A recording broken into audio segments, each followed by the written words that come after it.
Hello everyone, आप सभी का स्वागत है हमारे यूट्यूब चैनल पहला बोर्ड में। और जैसा कि आप लोगों ने अभी तक सुन लिया होगा कि सीबीएसई ने बहुत ही ड्रास्टिक चेंज करा है हमारे एग्ज़ाम पैटर्न में, यानी कि जो एग्ज़ाम लेने का तरीका है वो थोड़ा सा चेंज हो चुका है, बहुत ही अलग तरीके से लिया जा रहा है। तो समझते हैं इस वीडियो में कि कैसे लिया जाएगा। दोनों क्लास 10th और 12th के बोर्ड स्टूडेंट जो सीबीएसई के लिए हैं, दोनों के लिए ये वीडियो इंपॉर्टेंट है, तो थोड़ा सा ध्यान से समझना, क्योंकि इसी सेशन से ये सारी चीज़ें अप्लाई होने वाली है। तो देखते हैं क्या होने वाला है। जैसे कि यहाँ पे लिखा है फॉर क्लास 10th 12th 2021 से 2022 का जो सेक्शन है वहाँ पे अप्लाई होगा। एग्ज़ाम अब 2 टर्म में लिए जाएंगे, बेहद इंपॉर्टेंट चीज़ है। पहला टर्म और दूसरा टर्म, जैसे छोटी क्लासेस में होता था एक ही क्लास में हमारे पास 2 टर्म रहते थे, जिससे थोड़ा सा सिलेबस रिड्यूस हो जाता था।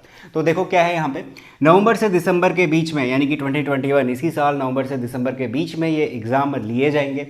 कैसे लिए जाएंगे? ऑब्जेक्टिव बेस्ड रहने वाला है, यानी कि आपको देखने को मिलेंगे एमसीक्यूज़। कितने एमसीक्यू होंगे, कौन से कोर्स से आएंगे, यानी कि सिलेबस क्या रहेगा, वो सारी चीज़ें आने वाले टाइम में अपडेट करी जाएंगी। तो जैसे ही वो सब कुछ आएगा हम लोग वो सारी चीज़ें कवर करेंगे।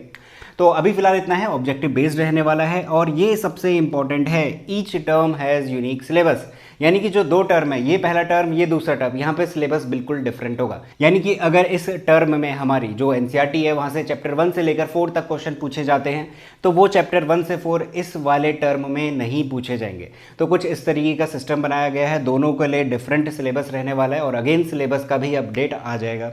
तो ये तीसरा इंपॉर्टेंट है। चौथा है यहाँ पे जो एग्ज़ाम होगा, यानी कि जो ऑब्जेक्टिव बेस्ड एमसीक्यू लिए जाएंगे, वो 90 मिनट का हमारे पास पेपर रहने वाला है। ठीक हो गया। सेकंड टर्म में क्या होगा? सेकंड टर्म में हमारे पास मार्च से लेकर अप्रैल के बीच में होगा, जो जनरली होते हैं हमारे पास बोर्ड में 2022 में होगा।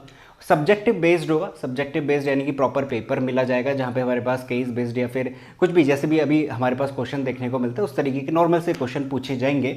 बट यहाँ पे जो टाइम है वो रिड्यूस कर दिया गया। कितना करा है? 2 आवर। अभी तक का 3 घंटे का होता था और एक ही पेपर लिया जाता था, 2 टर्म कर दिए और यहाँ पे सब्जेक्टिव में 2 घंटे हमारे पास रहेंगे। ठीक है। अगेन यहाँ पे भी क्या है, यूनिक सिलेबस है, यानी कि जो सिलेबस यहाँ पूछा जाएगा वो यहाँ नहीं पूछा जाएगा, एंड वाइस वर्सा, सेम चीज़ रहने वाली है। ठीक है। तो ये मेरे पास फर्स्ट टर्म और सेकंड टर्म से रिलेटेड कुछ इन्फॉर्मेशन है।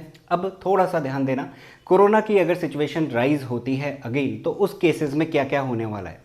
देखो यहाँ पे मैंने लिखा हुआ है, अगर मेरे पास जो नवंबर से दिसंबर के पेपर होने वाले हैं, जो कि होंगे जहाँ पे ऑब्जेक्टिव बेस्ड लिया जाएगा, अगर कोरोना की सिचुएशन नॉर्मल हो जाती है, यानी कि केसेस नहीं मिलेंगे, तो आपको स्कूल बुला के या फिर पर्टिकुलर सेंटर दे के वहाँ पर जाके आपको पेपर देने होंगे। अदरवाइज अगर कोरोना के केसेस राइज होंगे तो आप घर बैठे ये एग्ज़ाम दे सकते हो, ऑनलाइन फ्रॉम होम।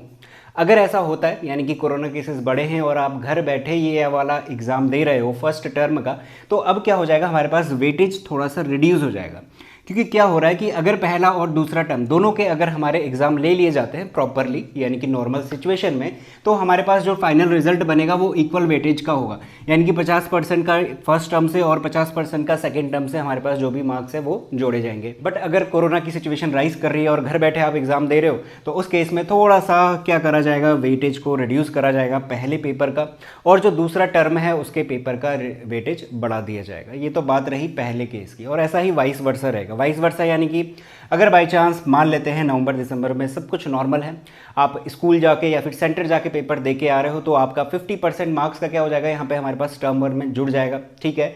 बट फिर अगर हमारे पास जो दूसरा पेपर होने वाला है मार्च से अप्रैल में, वहाँ पे कोरोना के केसेस बढ़ते हैं और वहाँ पे घर पे या फिर आप पेपर नहीं दे पाते, तो अगेन वेटेज क्या हो जाएगा, इस पहले वाले का बढ़ा दिया जाएगा और उस दूसरे वाले का घटा दिया जाएगा। तो ये कुछ सिचुएशन रहने वाली है, कोरोना को ध्यान में रखते हुए बनाया गया है। दूसरा क्या है, यहाँ पे वही सेम चीज़ बताई मैंने, मार्च अप्रैल के लिए वाइस वर्सा वाली सिचुएशन। आखिरी वाला क्या है, अगर दोनों के दोनों एग्जाम कैंसिल हो जाए, यानी कि 2 टर्म के एग्जाम होने अगर दोनों कैंसिल हो जाते हैं कोरोना की सिचुएशन को ध्यान में रखते हुए, तो क्या होगा, फाइनल रिजल्ट हमारा बनेगा वाइवा, प्रोजेक्ट, इंटरनल असेसमेंट वगैरह वगैरह, जितनी भी चीज़ें आपको दी जाएंगी स्कूल द्वारा, उन्हीं में से एनालाइज करके आपका फाइनल रिजल्ट बनने वाला है। तो यानी कि देखो, रिजल्ट तो बनेगा ही बनेगा। ठीक है। ये ऐसे ना बने तो ऐसे बनेगा, ऐसे ना बने तो ऐसे बनेगा, बट रिजल्ट आपको पक्का मिलेगा। थोड़ी सी अनसर्टेनिटी जो भी बच्चों को आ रही थी वो थोड़ी सी कम हो चुकी है। तो यहाँ पे हमारे पास थोड़ा सा प्लस पॉइंट है कि पहले ही इसी साल हमारे पास क्लैरिटी हो गई है कि कैसे हमारे एग्जाम में मार्क्स मिलने वाले, तो बहुत अच्छी बात है। तो इस चीज़ को आपको ध्यान रखना है, और जैसे ही सिलेबस का अपडेट आएगा फर्स्ट टर्म के लिए, क्योंकि पहले तो हमें फर्स्ट टर्म का ध्यान देना पड़ेगा, तो वो इससे रिलेटेड जो भी इंफॉर्मेशन होगी चैनल पे आपको मिल जाएगी। और उससे रिलेटेड जो भी सिलेबस होगा, जैसे भी क्वेश्चन पूछे जाने वाले हैं, वो सब कुछ कराए जाएंगे इसी चैनल पे। क्लास 10th की स्पेशल बात कर रहा हूँ, तो अगर आप क्लास 10 के बच्चे हो तो चैनल को सब्सक्राइब कर देना, क्योंकि यहाँ पे आपको उससे रिलेटेड सिलेबस मिलता रहेगा। Thank you so much for watching this video. मिलेंगे अगली वीडियो में, जहाँ पे हम लोग कुछ एकेडमिक से रिलेटेड डिस्कस कर रहे होंगे। Thank you so much once again.